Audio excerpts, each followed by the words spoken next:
guys, thanks for watching. As you can tell by the crew that we have here, say hi, Carly. Hi. Carly loves being on camera. We're going on a little different adventure. I'm going to take you to an old Indian rock shelter that I know about. And actually the road that we're driving on right now was the old Native American trail. A lot of roads are built right on top of those old trails. And this trail passed pretty close by this rock shelter. And the trail led from the lower town of the Cherokee over the mountains to the valley town. And that's, a distance of 70 or 80 miles. And if you think about that, traveling that far on foot, you would need places to stop. Well, sometimes nature provided the perfect place to stop and spend a little time, or maybe even just stay overnight, in the form of rock shelters. So we're going to go visit one, take a look around. I'm going to tell you how to get there, and then I'm going to talk a little bit more about rock shelters and multiple different uses for them. All right, so this bridge is 1 mile west of the Nantahala Outdoor Center. Little swinging bridge, capacity 4 people, so about 1.5 of me.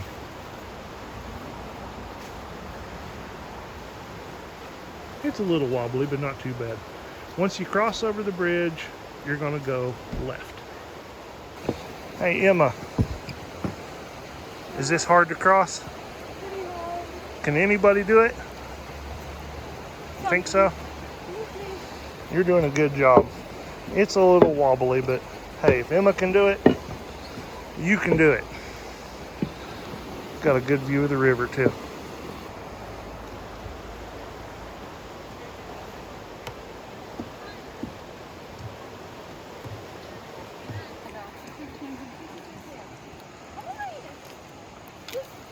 There is a train that runs this track, but it's a nice slow mover, so you'll have plenty of time to get out of the way.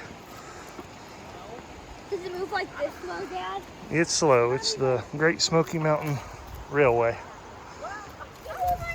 Gonna hear it long before it gets to you.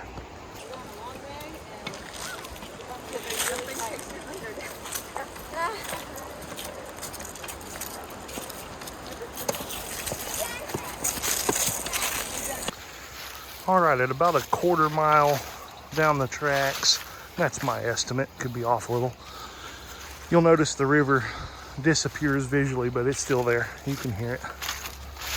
And what you're going to be looking for is a kind of a little rock outcrop on your right. That's going to let you know that you're getting pretty close. So we haven't seen that yet. I don't see it down the tracks yet, so we're going to keep walking. I'm going to say it's probably a 1/2 or 3/4 of a mile walk, and you're headed west on the railroad tracks.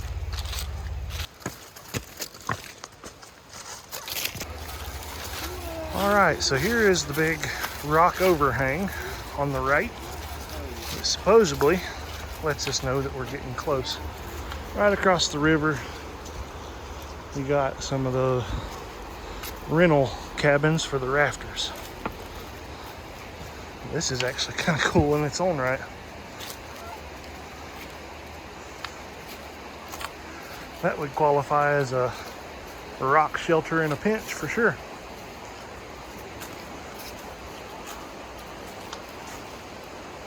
All right, I think we're getting close.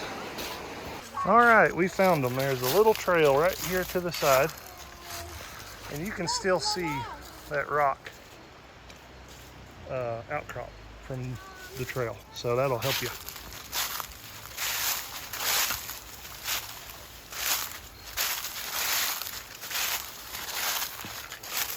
It's a narrow little trail, but you can see the caves. There we go. Look at that.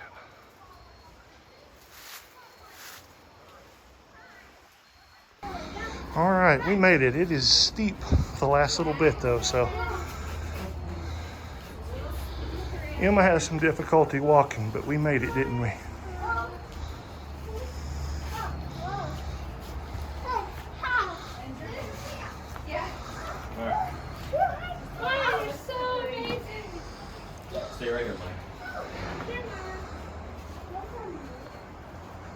There's a bird's nest.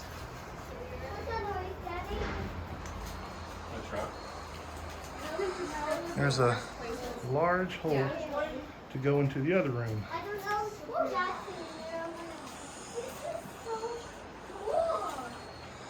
Why are you hiding? Help me! Help! Oh, they're fighting! I'm scared. Okay, hold on a second. I got too much in my hands. What's your head? She's not going anywhere yet. Come on. Come on, go for it. Go for nothing. Okay, hold on, sweetie. Listen to me. This is very wet and slippery. So you have to use yourself. Look at me. You got to hold it here. And hold yourself up because if I don't know if I can do this. Here, let Daddy. Come in here. Hey, Ollie. Hey, Ollie. Hey, Ollie. What? What? Huh? Yeah, sorry. Where we going? Come on. Hey, this is amazing. Don't lift your head up. That looks like words. You would say off one more. That looks like words. That looks like an arm. Yeah. People come up here and write the names. Don't sit. Hey, honey, you know, off one more. Right there. Mommy.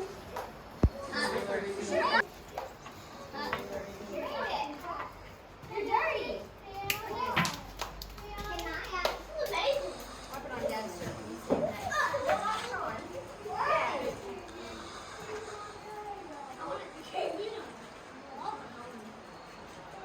It really is a nice size shelter. Camera doesn't do it justice. You're gonna have to come see it for yourself. All right, guys, that was 2 of the 4 rooms, and I don't know if you can tell. Right in there is another 1 or 2 rooms. And here's what I'm gonna do. I'm not gonna explore those because I want to leave a little something for you to be surprised by. So, there they are. I got the 2 ones over there, and then we have some more around the right-hand side. But all in all, with my beautiful disabled daughter, we made this trip in about 1 hour from parking the vehicle. And that included exploring time. So, total, I think we're going to be back to the vehicle in about an hour and a half. That ought to be a pretty good time frame for you.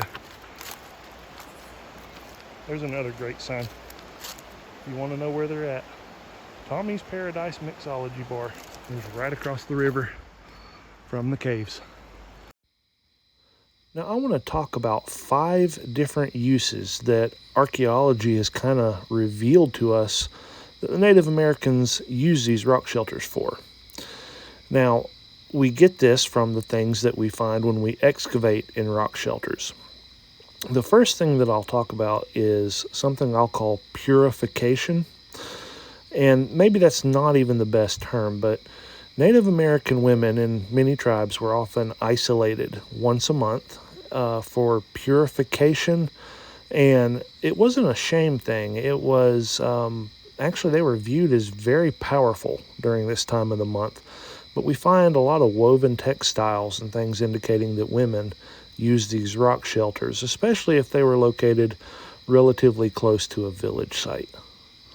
The second thing would be something that young boys often went through in Native American tribes, and I'll call that privation.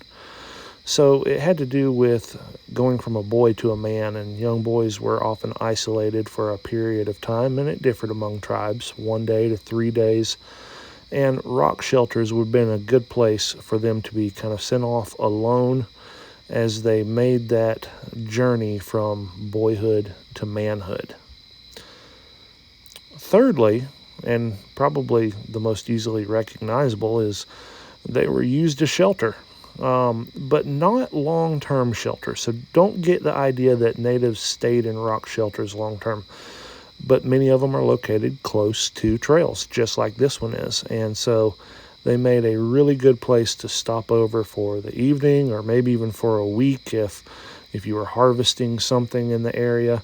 And so they were a good form of quick shelter. The fourth use involves death.